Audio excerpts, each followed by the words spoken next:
Shalom Bapak Ibu Saudara pendengar Renungan Mana Surgawi yang dikasihi Tuhan. Hari ini Kamis 20 Maret 2025 kembali kita berjumpa dengan renungan yang berjudul Keistimewaan Saudara Seiman. Mari kita akan membaca firman Tuhan dari Galatia 6 ayat 10. Karena itu selama masih ada kesempatan bagi kita, marilah kita berbuat baik kepada semua orang, tetapi terutama kepada kawan-kawan kita seiman. Saya punya seorang teman yang sangat diberkati Tuhan lewat saudara-saudara seimannya, yakni teman-temannya satu gereja. Dia bekerja pada salah seorang dari anggota jemaat gerejanya.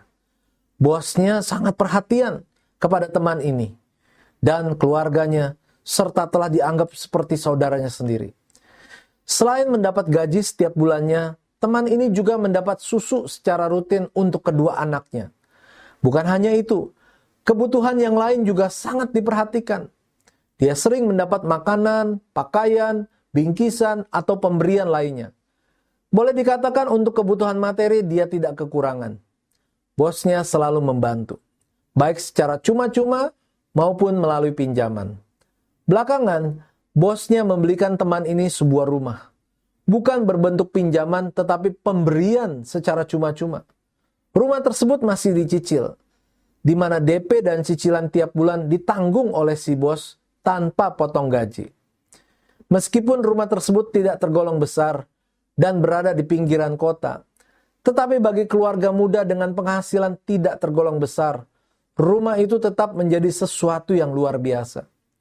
Sebab jika hanya mengandalkan gaji saat ini, dia tidak akan mampu membeli rumah itu. Ada juga teman gereja lain yang membantu temannya tersebut sebesar 1 juta rupiah setiap bulan. Tentu hal itu sangat membantu keuangan mereka. Dia patut bersyukur punya teman satu gereja yang sangat perhatian kepadanya. Hal ini dapat terjadi karena teman ini dan juga istrinya adalah orang yang tulus, setia beribadah, dan melayani Tuhan di gerejanya tanpa pamrih. Sehingga teman-teman gerejanya yang rata-rata tergolong mampu tidak segan-segan untuk menolong mereka. Rasul Paulus mengajarkan kepada kita untuk mengasihi semua orang, tetapi yang terutama adalah saudara seiman. Hal senada dikatakan oleh Rasul Petrus yang mengajarkan orang Kristen untuk menambahkan pada imannya kasih kepada saudara seiman, sebelum kasih kepada semua orang. Hal ini menguatkan pandangan Alkitab bahwa gereja adalah keluarga Allah. Efesus 2 ayat 19.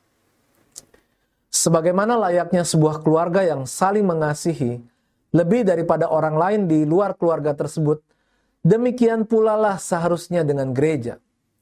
Gereja harus terlebih dahulu mengutamakan kasih kepada sesama anggota keluarga Tuhan, sesama anak-anak Tuhan. Barulah kemudian orang lain di luar gereja.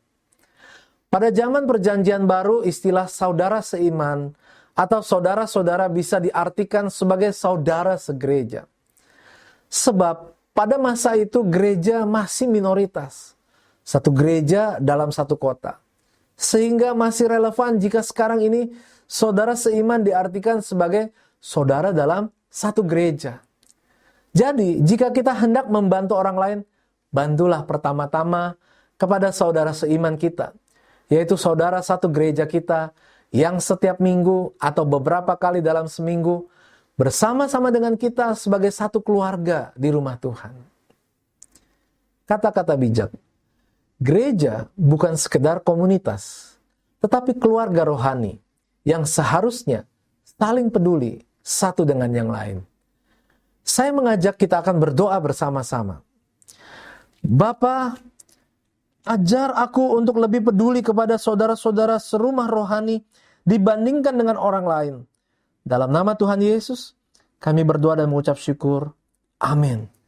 Puji Tuhan, kami berharap renungan ini menjadi berkat untuk kehidupan Bapak Ibu Saudara semuanya. Tuhan Yesus memberkati. Amin.